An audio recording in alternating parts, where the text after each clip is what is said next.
normally before a concert we try to relax a lot. It sounds weird because on the stage there's a lot of headbanging and it's lots of high energy, aggression and special atmosphere. But we try to do. I actually talked with Yggdrasill today before today's show about how we try to achieve the opposite before the show. That you have to kind of turn yourself off in a way and try and relax as much as possible. And then just before the show, that's the point. Then that's when you start building up towards the climax, which is supposed to be when you hit the stage. So we do, the drummer has to warm up. That's what he's doing. There will be people sleeping in the couches, people lying on the floor. It looks very much the opposite of how it looks on the stage. I hope so. While on the other side, you see sometimes we see in the festivals like pop bands or stuff like that. They'll be all jumping around in the backstage and really, doing aerobics before they go on stage. Then they go on stage and they stand around doing nothing for 1 hour. So it's kind of the opposite thing.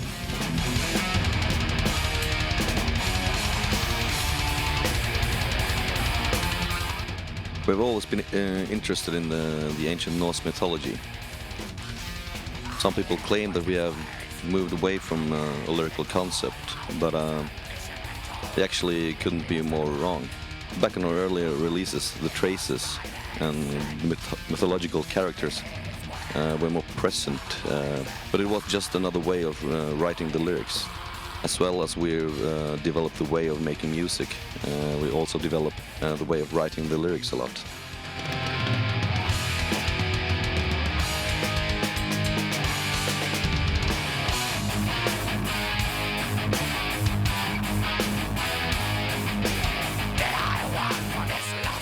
I can agree that they are more cryptic and personal nowadays, but they're still full of mythological parallels. One of the main goals with our lyrics is to get people to kind of rediscover the meaning of the mythology. Not only the Norse, but also other mythologies. Mythologies that have been desecrated and made ridiculous by religion and politics.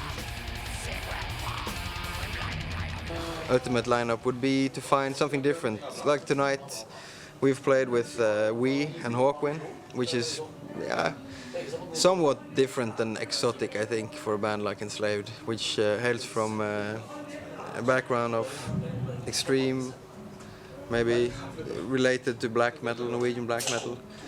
But I think on a bill with We and Hawkwind, we are more at home than we've been at a lot of other festivals. So for me personally, I like to play with two. I guess all the other guys in the band have different... Tool and Mos Volta maybe. Oh, Mos Volta, that would be good. Nice. Yes. Gutli, you have to provide a metal alibi straight away. No, I want to play with the Rush. Please, come on. Okay, Slayer. Slayer, yeah. Thing is just, I think we're always, we're kind of expanding out from our scene. So it's natural for us to seek other bands who are also kind of doing things a bit on the side from their scenes. Well, after concert, normally I head for the first and best shower as soon as possible. But those kind of plans are always torn to pieces by kind of backstage crew saying, well, get your fucking drum kit on the stage, blah, blah, blah, blah, blah, blah, blah, blah. You get some journalists want to take some pictures and ask probably the most ridiculous questions known to mankind. So if I ever get the chance to take a shower, there's always freezing cold water, if any. So that's normally what I do. So we perform in Bergen quite a lot. Sometimes we think we perform too much, but like tonight, it kind of proved the point that Bergen is our home base, and having such a big audience. Okay, there was it's a festival, that's okay, but the kind of response we got from the crowd today was also confirming that we can do the gigs in Bergen. We were not planning to do any gigs before winter, I think, but we had to do the Bergen Fest thing. Since we live here, it's kind of strange, but we feel we have the strongest audience in the whole of Norway in Bergen. So yeah, that's good. It's always good to play. I'm actually thinking about quitting the band and being a wine farmer. So I'm working on it, and well, doing pretty good actually. Well, it's not wine; it's kind of pig urine, but the bottle looks good. Metal scene in Bergen is very good. It's very loyal, and at the same time, it's critical too. You know, it's the thing about Bergen, the good thing and the bad thing at the same time, I guess, is when people, they mean business. When they go to a show, they get into it, they support it. You know, they go to the bands they support and they support it 100%. But at the same time, I know, you know, it can be difficult to do shows in Bergen because I guess in a lot of other cities, people actually pay money to turn up and look like they're not interested, and nobody's moving, and they're kind of like, yeah, very disinterested. But in Bergen, if they decide to show up for something, they really go the whole way.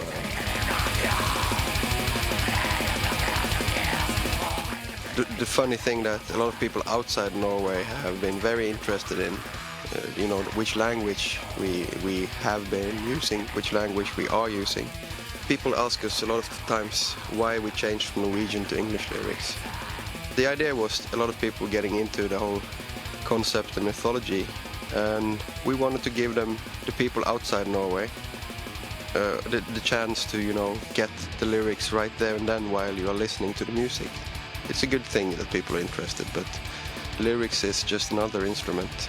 I think people can still enjoy Enslaved even though they're understanding the words now.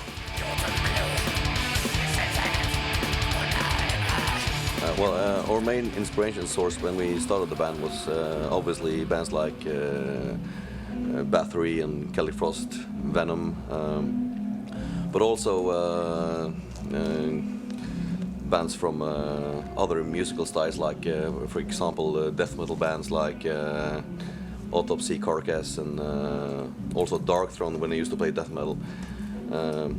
But we've always been inspired by bands like Pink Floyd, Led Zeppelin, Rush, and so on. And yeah, we're still very much inspired by the same bands, but we have also gained a lot of new inspiration. From Hawkwind, for instance, and Yes, Gentle Giant, lots of progressive shit. Well, you kind of never forget kind of bands you grew up with. So nowadays I still from time to time put on the good old Rising album with Rainbow. When Arve plays good old Kiss tunes on the Nashville, enjoy that. And Rain and Blood always goes on, and well, good old Creator albums. So well, the old heroes are still the best and the oldest, but well, there's new decent band popping up, but not that many actually. 2005 has been a great year for Enslaved. Won a lot of prizes in Norway, done a lot of great shows, been touring a lot, so it's been a good year. We're gonna play Roskilde Festival this year, Yeah. for the first time. Awesome. Yeah, It's always been a dream to perform at the Roskilde Festival, so a big dream has come true. You could say about Enslaved that we have a very true and dedicated fan base, which is luckily has expanded. As a total, of course, the earlier stuff was more oriented towards the black metal stuff, and you know, a lot of those people found it interesting. You know, we are also extreme metal fans, you know, fans from black metal and death metal, but we still kept on trying to expand Enslaved music, and I think it's the same with the crowd. Lots of them follow what we do, and some people prepare prefer. I mean, the first few albums, but you know, that's fair enough. We keep on growing and expanding. And speaking about development of Enslaved, I think we actually grown harder in the meaning that we've totally abandoned every compromise. In the early years, I think we did what we wanted to do then too, but at some point around the third or fourth album, we realized that we had to do exactly our own thing, totally independent of what people expected and critics, audience, whatever. And that seems to be what people enjoys about it now.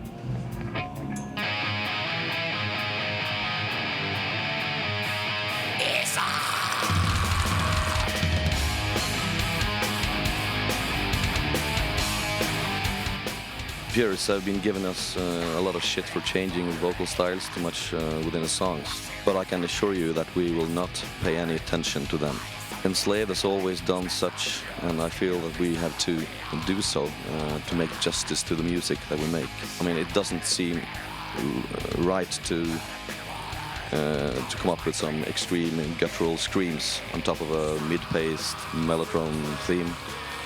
Sometimes it does, but not always.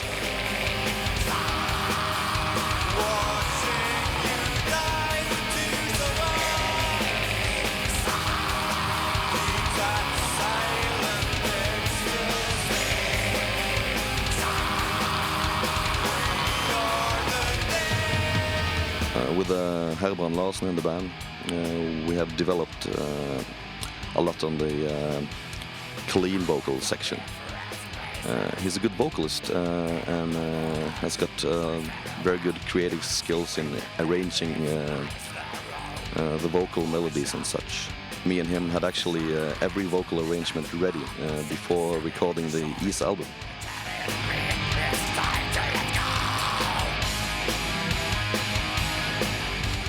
Today's gig, for instance, together with we and Håkon, is a very interesting new experience, and I think I really feel that we want to do both things. We want to do more gigs on the the experimental side, with the bands like Håkon, for instance, and we're also going to do a festival in Greece later this year with a lot of experimental bands like Fantomas, for instance, and that I feel we have developed in a way that we can do both.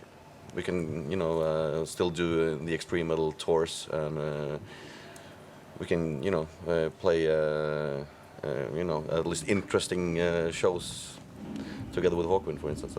That's absolutely great. We have no idea how stuff is going to sound for the next album after Isa.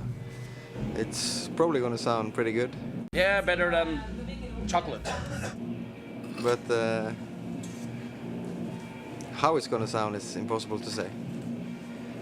I think we're going to have a better production than we had on Isa. And I know the songs is going to be better. And it's definitely going to sound like Enslaved.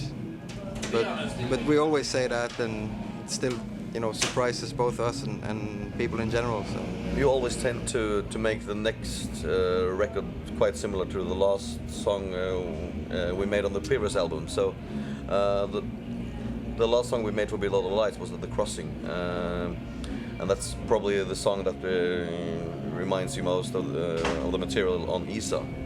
And Return to Yggdrasill was the last song we made for Isa. So I have to correct you. No. Return to Yggdrasill was the last one we made.